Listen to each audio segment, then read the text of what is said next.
লেখিকা দেবিকা মিত্রর শাশুড়ি মা মঞ্জুশ্রী দেবী একটু কড়া ধাঁচের মানুষ। স্বামী স্ত্রী আর দুই ছেলে মেয়ে নিয়ে সুখের বাড়ি এই দত্তভিলা। মঞ্জুশ্রী ওরফে মঞ্জু খুব শাসনের মধ্যেই ছেলে মেয়ে দুটিকে মানুষ করেছেন। ওনার স্বামী সুবিমল বাবু খুবই শান্ত ভদ্র সজ্জন মানুষ। ওনার ছেলে 22-এর সৌর্য আর মেয়ে 18-র শান্তশ্রী মাকে খুব ভয় পায়, আবার শ্রদ্ধাও করে। যথাসময়ে ছেলে পড়া শেষ করে চাকরিতে ঢোকে, মেয়েও পড়া শেষ করে, কিন্তু মঞ্জু দেবী ওকে কিছুতেই চাকরি করতে দেবেন না। আসলে উনি একটু রক্ষণশীল ধরনের। ওনার বক্তব্য, তোমার চাকরি করতে ইচ্ছা হয় শ্বশুর বাড়ি গিয়ে করো, আমার বাড়িতে থেকে তুমি চাকরি করতে পারবে না। শান্তশ্রী ওনাকে অনেক বোঝাতে চেষ্টা করে, কিন্তু সবই বিফলে যায়। শান্তশ্রীর সাথে পল্লবের বিয়ের পাকা কথা হয়ে যাওয়ার পর পল্লব শান্তশ্রীর সাথে আলাদা করে কথা বলতে চায়। মঞ্জু দেবীর তাতে আপত্তি ছিল, কিন্তু ভালো পাত্র হাতছাড়া হয়ে যাওয়ার ভয়ে উনি রাজি হন। তবে বাড়ির বাইরে কোথাও যাওয়া চলবে না, সেটা জানিয়ে দিতে ভোলেননি। শান্তশ্রী আর পল্লব সৌর্যর সাথে ওদের ছাদে যায়, তবে সৌর্য ওদের রেখে নেমে আসে। তখনই শান্তশ্রী ওর মনের কথাটা পল্লবকে জানায়। শান্তশ্রী বলে ওর চাকরি করার ইচ্ছা আছে, বিয়ের পর যেন ওকে চাকরি করতে দেওয়া হয়। পল্লব তাতে সম্মত হয়। বিয়ে, বৌভাত, অষ্টমঙ্গলা সব মিটে যায়। শান্তশ্রী শ্বশুরবাড়িতে খুব ভালোই আছে। শান্তশ্রীর বিয়ের 1 বছর বাদেই সৌর্যর বিয়ে দেওয়ার জন্য মঞ্জুদেবী উঠে পড়ে লাগেন। সৌর্য মনে অনেক সাহস এনে মাকে জানায় সে সংঘমিত্রাকে ভালোবাসে, সেই কলেজ জীবন থেকে ওকেই বিয়ে করতে চায়। মঞ্জু দেবী অবশ্য তাতে অসম্মত হননি। মেয়ের জন্য পাত্র খুঁজতে অনেক কষ্ট গেছে, তাই ছেলের জন্য পাত্রী খুঁজতে হবে না ভেবে ভালোই লাগছে। তবে ওনার ওই একই বক্তব্য, বউ চাকরি করতে পারবে না, কিন্তু সংঘমিত্রা চাকরি করে মানে স্কুল শিক্ষিকা, এবং ও কোনো মতেই চাকরি ছেড়ে বিয়ে করতে রাজি নয়। সৌর্য মহা বিপদে পড়েছে। মাকে কিছুতেই বোঝাতে পারছে না যে প্রত্যেক মেয়েরই নিজের পায়ে দাঁড়ানো উচিত, আর তার জন্য রোজগার করতে হবে, আর রোজগার করতে হলে চাকরি বা ব্যবসা কিছু তো করতেই হবে। মায়ের এক কথা, উনি ওনার জেদ থেকে এক চুলও নড়তে নারাজ।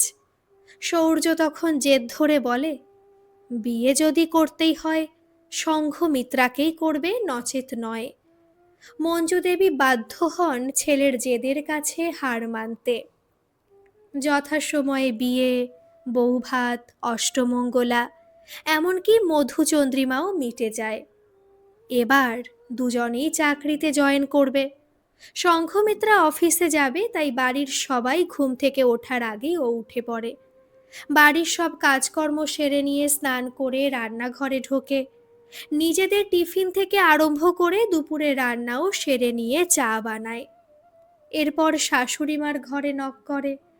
মঞ্জু দেবী দরজা খুলে দেখেন সংঘমিত্রা চা নিয়ে দাঁড়িয়ে।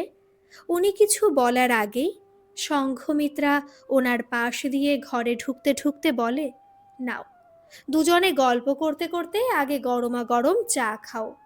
পরে চায়ের ট্রেটা টেবিলে রেখে বেরিয়ে যায়।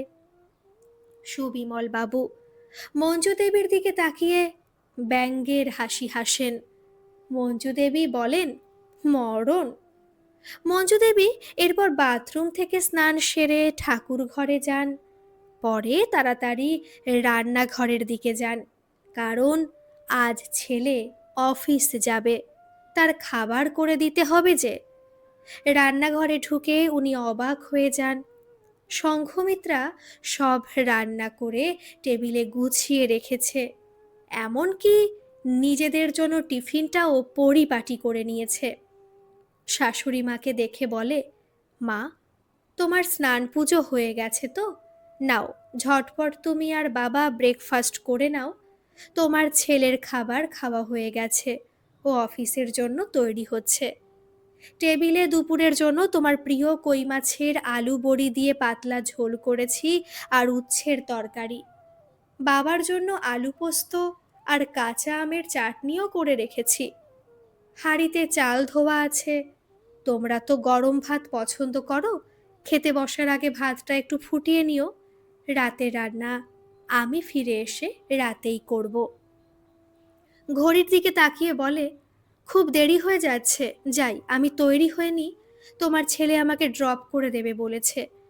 কাপড়ে ভিজে হাত মুছতে মুছতে এই কথাগুলো বলে দৌড়ে নিজের ঘরে ঢুকে যায়। মিনিট 15 পরেই শাড়ি পরে ঘর থেকে বেরিয়ে শ্বশুর শাশুড়িকে প্রণাম করে আসছি আসছি বলেই সৌর্যের সাথে বেরিয়ে যায়। এতগুলো কথা, কাজ সবই সুবিমল বাবু লক্ষ্য করছিলেন, কিন্তু একটাও বাক্য ব্যয় করেননি।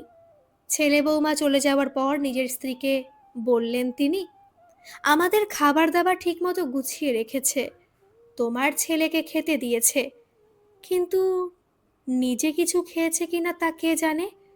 মেয়েটা বড্ড ভালো। মঞ্জু দেবী সুবিমল বাবুকে খেতে দেন, কিন্তু নিজে খাবার নেননি। এটা দেখে সুবিমল বাবু বলেন, তুমি খাবার নিলে না যে, বড় শরীর খারাপ নাকি? মঞ্জু দেবী বলেন, মেয়েটাকে তো কিছু খেতে দেখলাম না, কি করে আমি খাই বলো তো? সুবিমল বাবু বলেন, একটা ফোন করে জিজ্ঞেস করে নিতে তো পারো। মঞ্জু দেবী বলেন, এখন হয়তো ক্লাস করাচ্ছে, এখন ফোন করা কি ঠিক হবে? ঠিক 1:30টার সময় হঠাৎ ল্যান্ডফোনটা বেজে ওঠে। মঞ্জু দেবী ফোনটা ধরতেই ওপার থেকে হ্যালো বলে শঙ্খমিত্রা। ফোন ধরেই বলে, কি গো মা, ভাত করেছো? তোমাদের খাওয়ার তো সময় হয়ে গেছে। মঞ্জু দেবী তখন বলেন, হ্যাঁ রে, ভাত হয়ে গেছে। তোর বাবার খাওয়া হয়ে গেছে রে। শঙ্খমিত্রা তখন বলে, তুমি খাওনি কেন? কত বেলা হয়ে গেল, নাও তাড়াতাড়ি খেয়ে নাও। মাছের ঝোল কেমন হলো জানিও কিন্তু। মঞ্জু দেবী কিছু বলতে যাওয়ার আগেই সুবিমল বাবু ওনার হাত থেকে ফোনটা কেড়ে নিয়ে বলেন, তোর মা তো সকাল থেকে কিচ্ছুটি মুখে তোলেননি, কেবল বলছেন মেয়েটা কিছু খেয়েছে কিনা দেখা হয়নি তাই।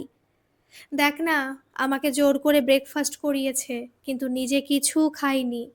দুপুরেও কিছু খেলো না, আমার খাওয়া হয়ে গেছে। শঙ্খমিত্রা বলে, দাও তো ফোনটা মাকে, আমি কথা বলে নিচ্ছি। সুবিমল বাবু ফোনটা মঞ্জু দেবীর হাতে দেন। মঞ্জু দেবী হ্যালো বলতেই ওপার থেকে বকুনির শব্দ শোনা যায়। শঙ্খমিত্রা তখন তার শাশুড়ি মাকে বলে, তুমি কেন খাওনি? তোমাকে ওষুধ খেতে হয় টাইমে টাইমে, খাবার না খেলে ওষুধটা খাবে কি করে শুনি? মঞ্জু দেবী তখন বলেন, তুই সকালে কিছু খেয়েছিস? আমি তো তোকে খেতে দেখিনি। তুই না খেলে আমি কি করে খাই বলতো?